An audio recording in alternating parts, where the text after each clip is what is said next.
Boriajú poncho. Boriajú poncho. Sí. Esto es un clásico para mí. Sí, En Boriajú es el pobre, sí, ¿verdad? Poncho, bueno, el poncho, ¿verdad? sí, Que en su escritura es igual al castellano. sí, Poncho, poncho, solamente que la pronunciación se le da una, se guaranizó, como se dice la sí, palabra poncho, y se pronuncia poncho, sí. ¿verdad?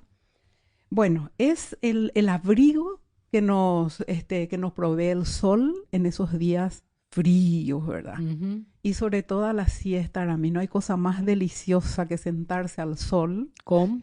con unas cuantas mandarinas o Muy bien. naranjas. Es Exactamente. lo clásico, esa es El placer más grande de la el vida. placer más grande realmente. Pelar Sí, unas mandarinas o sí. unas naranjas y recibir el calorcito del Un sol. poco de vitamina D. Exacto, tal cual. Sí, Hay que aprovechar. sí. Entonces, eso es el Boriajú Poncho. Súper genial, qué interesante.